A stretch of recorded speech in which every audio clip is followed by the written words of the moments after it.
Anji, good afternoon to all. Today in this video, we may discuss about the significance of mitosis, and after that, we will mainly discuss regarding meiosis. Regarding, you can say journal instruction, not more than that. But in my another video, I make that video properly on meiosis and its all details with its all details. Right now यहाँ पे हमने पिछली video में पूरा mitosis के बारे में पढ़ा था। तो माइटोसिस को हम बोलते हैं इक्वेशनल डिवीजन। तो यहाँ पे जो ये इक्वेशनल डिवीजन है, इसको इक्वेशनल क्यों बोला जाता है, अगर आप मेरी वीडियो ध्यान से पिछली सुनोगे तो आपको वो भी पता चल जाएगा। बिकॉज जो यहाँ पे सेल्स जो हैं वो फर्दर आगे डिवीजन के बाद जो बनते हैं, उनके अंदर जो डीएनए कंटेंट है और उसके पेरेंट सेल में जो डीएनए कंटेंट था, उसका जो अमाउंट है वो यहाँ पे इक्वल रहता है। अगर सेल कोई डिप्लॉयड है, मतलब उसके पास 10 क्रोमोसोम है और 10 डबल कॉपी में परमानेंटली उस सेल में रहेंगे, तो अगर एक एक करके काउंट करोगे तो क्रोमोसोम हो जाएंगे हमारे पास 20। तो यहाँ पे उसके आगे जो अगर वो सेल 2 बनाएगा तो उन दोनों में 20-20 ही होंगे, इसलिए हम इसको इक्वेशनल बोलते हैं। तो यहाँ पे कुछ लोअर प्लांट्स या सम सोशल इंसेक्ट, यहाँ पे हैप्लॉइड सेल्स होते हैं, वो डिवाइड ही सिर्फ माइटोसिस से कर पाते हैं। वहाँ पे मियोसिस या फिर गैमेट फॉर्मेशन, इनमें ऐसी मियोसिस की इन्वॉल्वमेंट नहीं है, जो हम आगे की डिवीजन में पढ़ेंगे कि उसमें क्या डिफरेंस है एज कम्पेयर टू माइटोसिस। तो यहाँ पे ये एक तरह से एसेंशियल है ये अंडरस्टैंड करना कि जो डिवीजन है एक तरह से ऑर्गेनिज्म की लाइफ की, अगर डिवीजन नहीं होगी तो एक तरह से ऑर्गेनिज्म जो है वो अपनी प्रॉपर फॉर्म में नहीं आ पाएगा, प्रॉपर साइज अपना अटेन नहीं कर पाएगा और ग्रोथ पॉसिबल नहीं है। एंड यहाँ पे कुछ एग्जांपल्स भी दी हुई है इन्होंने। एग्जांपल्स इन्होंने तो नहीं दी, तो यहाँ पे हैप्लॉइड बात जो है, हैप्लॉइड इंसेक्ट की अगर मैं बात बोलूँ, यहाँ पे जो हनी बीज होती हैं उनमें जो मेल होते हैं ड्रोन, वो हैप्लॉइड होते हैं। जो वहाँ पे क्वीन और फीमेल जो उसके मेंबर्स होते हैं, वहाँ पे वर्कर्स जो होती हैं वो सारी फीमेल होती हैं और ये सारी डिप्लॉयड होती हैं। तो यहाँ पे mitosis usually result in the production of the diploid daughter cell which with identical genetic complement and the growth of multicellular organism is due to mitosis. यही जो मैंने पिछली बातें बोली, यहाँ पे डॉटर सेल्स की बात की हुई है, डिप्लॉयड डॉटर सेल्स। यहाँ पे चाहे डिप्लॉयड हो चाहे हैप्लॉयड हो, ये दोनों के दोनों माइटोसिस की डिवीजन शो कर सकते हैं।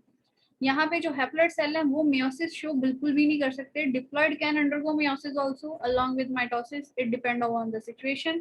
यहाँ पे आगे कौन सी प्रोसेस है, कौन से फैक्टर्स रिस्पॉन्सिबल हैं, तो ये सारा डीएनए के कंट्रोल में ही होता है। यहाँ पे जो कंटेंट है डीएनए का वो एज इट इज आगे फॉरवर्ड मूव करेगा। यहाँ पे अपने आप डीएनए में कोई बदलाव नहीं आता। वो बात अलग है कि जब डीएनए की कॉपी बन रही होती है तब कोई एरर आ जाए और वही आगे पास ऑन हो जाए, सेल के नोटिस में ना आए, वो बात अलग है। तो यहाँ पे जो सेल ग्रो है, डिस्टर्बिंग एक तरह से disturbing the ratio between the nucleus and the cytoplasm. For example, जैसे अब सेल की ग्रोथ हो रही है, जस्ट इमेजिन कि सेल का साइज इतना था और इतना हो गया, बट उसके अंदर जो डीएनए का कंटेंट है वो जैसे इतना है, इसके अंदर 2 कॉपीज हैं, परमानेंट कंटेंट डबल है। तो इसकी जब कॉपी बनती है तो यहाँ पे थोड़ा सा बड़ा दिखा देती हूँ मैं एक तरह से, कि जैसे इसकी कॉपी बनती है भाई, तो इसका कंटेंट डबल हो जाता है। फिर उसके बाद जितना ये कंटेंट है ये सारा का सारा ही डबल होगा, डिवाइड करेगा, ये एक तरह से न्यूक्लियस डिवाइड करेगा और फिर से जो कंटेंट इसका डबल हुआ था ये वापस एक तरह से उसी फॉर्म में चला जाएगा। मतलब डबल अमाउंट है तो डबल कॉपी ही रहेगी, 4 गुना कॉपी नहीं बनेगी। अभी मैं डबल कॉपी क्या 4 कॉपी क्या बोल रही हूँ, तो ये आप पिछली वीडियो को देखो। अगर आपको ये समझ नहीं आ रहा तो इसका मतलब आपने पिछली वीडियो नहीं देखी। तो यहाँ पे ये डिवाइड हो जाता है, फिर एज रिजल्टेंट आगे हमारे पास 2 सेल बन के आ जाते हैं एज लाइक दिस। तो इनका साइटोप्लाज्मिक रेशियो जो है और इनका अंदर न्यूक्लियस का जो रेशियो है वो एक तरह से बैलेंस हो जाता है इनका। तो ये माइटोसिस की जो डिवीजन है वो यहाँ पे अपना ये रेशियो को बैलेंस करने का काम करती है। नेक्स्ट हम चलते हैं यहाँ पे। Therefore, it becomes essential for the cell to divide and restore the nucleocytoplasmic ratio. अब यहाँ पे ये सिग्निफिकेंस कंट्रीब्यूशन है कि माइटोसिस जो है cell repair in the sense कि अगर कोई सेल डेड हो जाए तो उसको रिप्लेस करने के लिए नए सेल्स जो हैं वो बनने जरूरी हैं, और वो माइटोसिस से ही बनेंगे, जिसमें जो डीएनए कंटेंट है वो पिछले सेल्स जैसा ही रहे। For example, cell of the upper layer, हमारी बॉडी की हर ऑर्गन की अपर लेयर जो है वो एपिडर्मल टिश्यू है। तो सेल लाइनिंग जो होगी, जैसे गट की ब्लड सेल्स जो होते हैं, ये रिप्लेस करते रहते हैं एक तरह से टाइम टू टाइम और माइटोटिक डिवीजन जो प्लांट में मेरिस्टेमेटिक टिश्यू है उसकी ग्रोथ आपको पता है प्लांट की अनलिमिटेड ग्रोथ ही होती है एक तरह से। Meristematic tissue through out the life वो उनका ग्रो करता रहता है। तो वहां पे जो नए सेल्स आते हैं वो एक तरह से माइटोसिस की डिवीजन से ही आते हैं।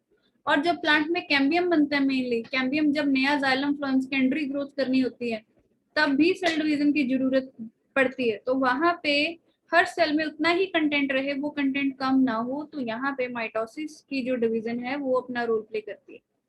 और आगे जो नए बनने वाले सेल हैं सब में डीएनए कंटेंट जो है वो इक्वली डिस्ट्रीब्यूट करने का अपना रिस्पॉन्सिबिलिटी प्ले करती है। तो नेक्स्ट चलते हैं हम मियोसिस पे।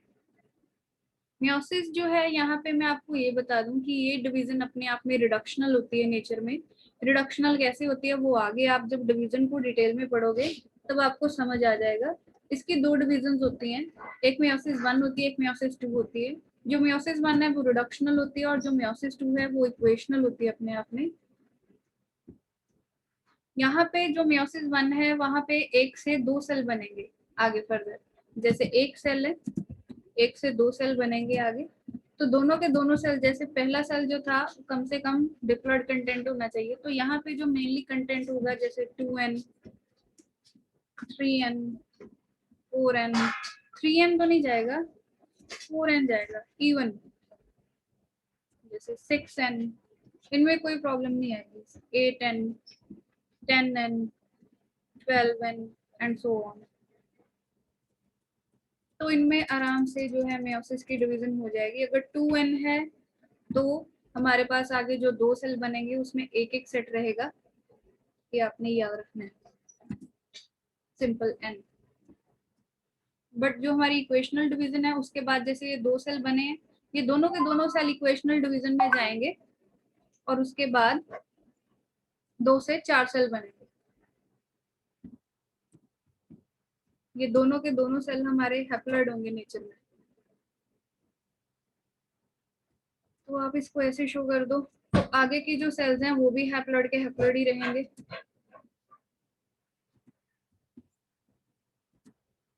यहाँ पे कंटेंट और कम नहीं हो सकता, ये आपको यहाँ पे समझना होगा। इस कॉन्सेप्ट को खुद क्लियर करो आप कि जो एक ही सेट है उसको अगर आगे डिस्ट्रीब्यूट कर दिया, तो जैसे डीएनए की फुल इंफॉर्मेशन 10 क्रोमोसोम्स के अंदर है, बट वो 10 के 10 क्रोमोसोम, आधे क्रोमोसोम एक सेल में, आधे एक सेल में, तो इंफॉर्मेशन पूरी नहीं जाएगी। तो इस तरह नेचर भी ऐसे डिविजन शो नहीं करती। तो यहाँ पे meiosis 1 is reductional, meiosis 2 is equational. तो ये याद रखना है आपने। जो माइटोसिस आपने पढ़ी है बिल्कुल मियोसिस 2 जो है वो उसके सिमिलर ही होती है। तो यहाँ पे जो कुछ टर्म्स आपने याद रखनी है, जैसे gametes आर ऑलवेज हैप्लॉइड, एक तरह से जिनमें पॉलीप्लॉइड कंडीशन है वो अलग। ये टर्म जो है ये हैप्लॉइड और डिप्लॉइड ऑर्गेनिजम्स के लिए है। और जो हमारा जाइगोट होता है is always diploid, that is 2n। अब यहाँ पे पेरेंट जो मर्जी हो, चाहे पेरेंट हैप्लॉइड हो चाहे पेरेंट डिप्लॉइड हो, वो मैटर नहीं करता। यहाँ पे ये जो रूल है गैमीट्स आर ऑलवेज हैप्लॉइड, जो जाइगोट है वो ऑलवेज डिप्लॉइड, ये ऐसे ही रहता है नेचर में। अगर पेरेंट यहाँ पे हैप्लॉइड है, parent is haploid you can see, तो यहाँ पे इसमें गैमीट्स जो बनेंगे वो सिंपल माइटोसिस से बनेंगे। ये जो गैमीट्स इसमें बनेंगे सिंपली ये माइटोसिस से बनेंगे। और गैमीट्स फ्यूज जब हो जाते हैं फिर जाइगोट बनता है, वो तो डिप्लॉइड ही होगा, बट जाइगोट जो है आगे फर्दर डेवलप करके पेरेंट जैसे ऑर्गेनिज्म बनाए तो वो खुद मियोसिस में जाएगा और हैप्लॉइड पेरेंट्स जो है ये बना के फिर आगे जो ग्रोथ करेगा यंग वंस की वो पॉसिबल होगी। तो यंग वंस इस तरह से दोबारा हैप्लॉइड हो जाएंगे। तो यहाँ पे ये बता दूं कि जो सेल मियोसिस में जाएगा तो उसको आप बोल देते हैं मियोसाइट। जो सेल मियोसिस में जाते हैं या मियोसिस शो करते हैं तो मियोसाइट बोल देते हैं। तो जो हैप्लॉइड पेरेंट है इसका सेल इस बॉडी में जो सेल आपको जाइगोट है वो मियोसिस शो करेगा, तो zygote is a meiocyte. Next condition जो है इसकी, अगर पेरेंट हो डिप्लॉइड, मतलब उसके हर सेल में आपको डीएनए का डबल अमाउंट मिलेगा, तो गैमीट्स में सिंगल अमाउंट करना बहुत जरूरी है, बिकॉज ये दोनों गैमीट्स आगे फ्यूजन में जाएंगे और कंटेंट फिर से रिस्टोर हो जाएगा। तो यहाँ पे जो गैमीट्स बनते हैं ये बनेंगे मायोसिस से। या पेरेंट्स में जो बॉडी में दो सेल्स होते हैं, आपको याद रखना होगा ये, एक होते हैं सोमेटिक सेल्स और एक होते हैं हमारे जर्मिनल सेल्स। सोमेटिक सेल्स वो होते हैं जो गैमीट फॉर्मेशन के लिए रिस्पॉन्सिबल नहीं होते, और जर्म सेल वो जिनसे बनते ही गैमीट्स हैं। तो ये जर्म सेल स्टार्टिंग में खुद भी डिप्लॉयड ही होते हैं नेचर में। वो बात अलग है कि ये ग्रोथ में जाएंगे और मैच्योरेशन की प्रोसेस में जाके एक तरह से मियोसिस में जाएंगे और गैमीट्स हैप्लॉइड वो बनेंगे। तो इसमें एक जर्म सेल से at the end of the meiosis total 4 cell बनते हैं। एकदम से नहीं बनेंगे, तो ये एक सेल पहले 2 में डिवाइड करेगा, फिर वो 2 आगे फर्दर डिवीजन शो करेंगे और 4 सेल बनेंगे। तो यहाँ पे जो पहला सेल था वो डिप्लॉयड होगा। जो मेरे 4 सेल फर्दर आप ये बोल रहे हो जो मैंने लिखा है, ये 4 सेल्स जो हैं ये जो बनेंगे ये हमारे हैप्लॉइड होंगे। और फिर ये आगे फर्दर जैसे हम पढ़ते हैं नॉर्मली 9th-10th में पढ़ते आ रहे हो, आपकी egg and sperm get fused together and showing the process of fertilization and form diploid zygote। तो यहाँ पे zygote diploid। अब यहाँ पे एक बात आप नोटिस ये करो कि जो पेरेंट है वो भी हमारा डिप्लॉयड था इस केस में, zygote भी डिप्लॉयड है। तो ये आगे हम तो मल्टीसेलर है but zygote is single cell, जो मैंने इस वीडियो के स्टार्टिंग में बताया था। तो ये zygote जो होता है ये अपनी डिवीजन शो करता है, माइटोसिस से डिवाइड करेगा। इससे क्या होता है कि सारे सेल्स में जो डीएनए कंटेंट है वो इक्वल रहता है, वो कम नहीं होता। तो इससे मायोसिस के अलावा यहाँ पे माइटोसिस की डिवीजन अपना रोल प्ले करती है ग्रोथ में। तो ये डिवीजन जो है अपने कोऑर्डिनेशन में काम करती है और जनरेशन आफ्टर जनरेशन, जैसे पेरेंट्स से उनके बच्चे, फिर वो कभी ना कभी पेरेंट बनेंगे, फिर उनसे आगे बच्चे, ऐसे जो क्रोमोसोम नंबर है, क्रोमोसोमल कंटेंट या डीएनए कंटेंट, इसको इक्वल रखने का काम करते हैं। तो यहाँ पे वही बात की हुई है, जब प्रोडक्शन ऑफ ऑफस्प्रिंग, ऑफस्प्रिंग मतलब यहाँ पे बच्चे, तो ऑफस्प्रिंग जो टर्म है आप एसेक्सुअल रिप्रोडक्शन और सेक्सुअल रिप्रोडक्शन दोनों में कर सकते हो। तो सेक्सुअल रिप्रोडक्शन में हम उनको क्लोन्स भी बोल सकते हैं। ऑफस्प्रिंग यहाँ पे जनरली बच्चों के लिए यूज किया हुआ है। तो यहाँ पे सेक्सुअल रिप्रोडक्शन में फ्यूजन होगी है 2 गैमीट्स की, तो ये with a complete haploid set, जैसे मैंने आपको यहीं पे बताया था कि जो गैमीट्स होते हैं वो ऑलवेज हैप्लॉइड। ये स्पेशलाइज्ड एक तरह से सेल से बनते हैं, gametes are form from specialised cell, जिनको आप जर्म सेल्स बोल देते हो। वो खुद डिप्लॉयड होते हैं नेचर में एक तरह से। तो यहाँ पे जो स्पेशलाइज्ड काइंड ऑफ सेल्स हैं जो आगे फर्दर डिवाइड करेंगे और अपना खुद का क्रोमोसोम नंबर कम करेंगे, जैसे हमारे सेल में टोटल 46 क्रोमोसोम्स हैं, तो एक तरह से गैमीट में सिर्फ 23 रह जाएंगे हैप्लॉइड सेट में। एक्चुअल में 46 पता नहीं क्यों काउंट कर देते, बट एक्चुअल में इनको हमें 23 का पेयर बोलना चाहिए, बिकॉज ये डबल सेट होता है। और यहाँ पे हैप्लॉइड सेट में सिर्फ 23 सिंगल रह जाएगा, नॉट पेयर। तो यहाँ पे इस तरह की डिवीजन को हम मायोसिस बोलते हैं, जिसमें जो सेट है वो रिड्यूस हो जाता है। एक तरह से इससे इंश्योर ये होता है कि जो डिप्लॉयड सेल है वो अगर मायोसिस शो करेगा तो हैप्लॉइड फेज में वो सेल्स चले जाएंगे। तो यहाँ पे फर्टिलाइजेशन में ये गैमीट्स का हैप्लॉइड होना डिप्लॉयड पेरेंट्स में बहुत जरूरी है।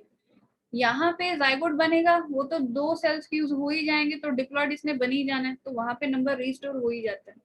तो यहाँ पे मियोसिस हमारी बॉडी में रोल प्ले करती है, जैसे मेल्स में टेस्टिस में स्पर्म फॉर्मेशन और फीमेल की ओवरीज में ओवम फॉर्मेशन जो है, ऊटिड फॉर्मेशन, तो उसमें ये अपना रोल प्ले करती है मियोसिस, और बहुत इंपॉर्टेंट है।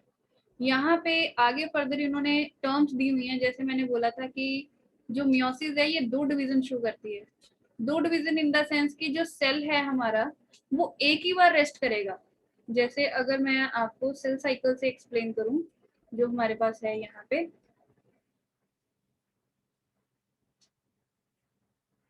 दिस वन, तो यहाँ पे अगर मैं एक्सप्लेन करूँ जो ये प्रोसेस है इंटरफेस की, एज लाइक दिस, ये एक ही बार आएगी।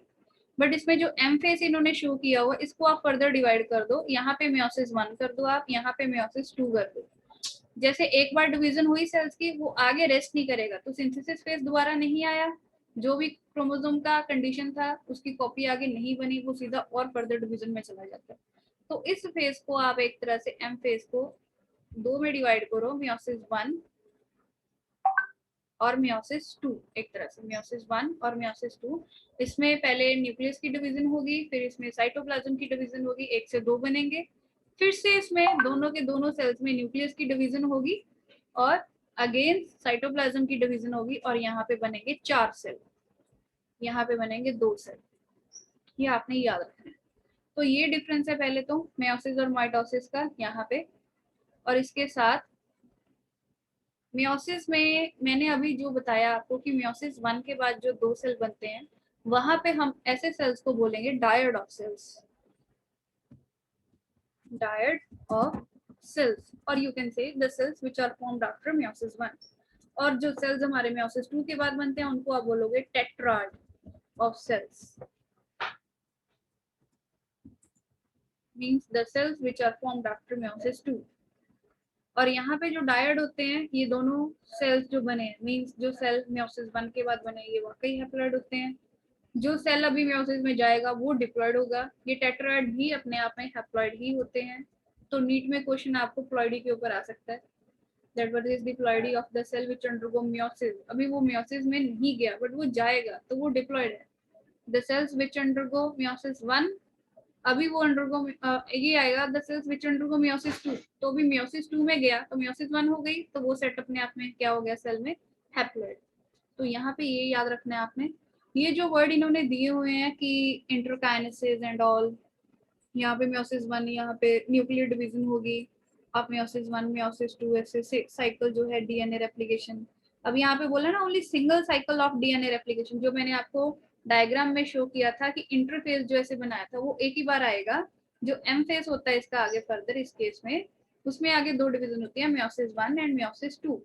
तो उसके बीच में कोई भी इंटरफेस नहीं है, तो यहाँ पे एस फेस जो है वो एक ही बार आएगा और डीएनए की कॉपी जो है वो एक बार ही बनेगी बस। इसके बाद जो मेयोसिस 1 है, यहाँ पे पेरेंटल क्रोमोसोम जो है ये रेप्लिकेट तो एक बार कर गया। ये डिटेल्स मैं यहाँ पे एक्सप्लेन नहीं करूंगी, जो नेक्स्ट वीडियो बनेगी उसमें आपको ये प्रॉपरली समझ आ ही जाएगा। तो ये पॉइंट मैं नहीं डिस्कस करूंगी, ये नहीं डिस्कस करूंगी। ये आफ्टर मेयोसिस 2 4 सेल बन जाएंगे, ये आपको पता है, समझाने की जरूरत नहीं है। इसके साथ यहाँ पे मेयोसिस प्रोफेस 1 की जो शुरुआत है, यहाँ पे मेयोसिस का प्रोफेस 1 जो है ये सबसे कॉम्प्लेक्स फेस बच्चे समझते हैं इसको, बट हालांकि ये बहुत इजी है अगर इसकी प्रोसेस को आप सीक्वेंस में समझ लो। मेयोसिस में जो है जब डिवीजन होती है तो जो होमोलोगस क्रोमोसोम है, होमोलोगस इन द सेंस कि मान लो हमारे पास जो है एक सेट अलग है, ठीक है, और दूसरा सेट अलग है, सेकंड सेट अलग है। एक सेट में 23 क्रोमोसोम है, दूसरे सेट में भी 23 क्रोमोसोम है। सपोज यू कैन से अगर इस सेट का फर्स्ट क्रोमोसोम है और इस सेट के भी फर्स्ट क्रोमोसोम में भी आपको वही काम कंट्रोल करने वाली जीन्स मिलेंगी या डीएनए मिलेगा, इसी तरह से so on second third fourth and another chromosomes also. तो यहाँ पे क्या होता है कि जब ये डिवीजन होती है, जैसे माइटोसिस में शो किया हुआ था, वहां पे पेयर नहीं बनता, तो यहाँ पे ना पेयर बन जाता है। जब ये डिवीजन होती है तो 1 1 2 2 3 3 4 4 5 5 6 6 7 7 8 8 9 9 ऐसे 10 10 ऐसे इनके पेयर बन जाते हैं। ये पेयर है एक तरह से। तो ये ऐसा मत समझो कि 11 22, ऐसा समझो कि 1 और 1 का पेयर है, 2 और 2 का अपने आप में पेयर है, 3 और 3 का पेयर है। ऐसे जैसे ये फर्स्ट क्रोमोसोम एक सेट का, सेकंड क्रोमोसोम जो है ये दूसरे सेट का, ऐसे आप समझो इस चीज को। तो ये पेयर बनते हैं यहाँ पे डिवीजन के टाइम, जो कि माइटोसिस में नहीं बनते। तो आज के लिए इस वीडियो में इतना ही। जो कल की वीडियो होगी वो मैं पूरी प्रॉपर मेयोसिस की details along with microscopic photographs इसके साथ एक्सप्लेन करूंगी। So thank you, that's it for today.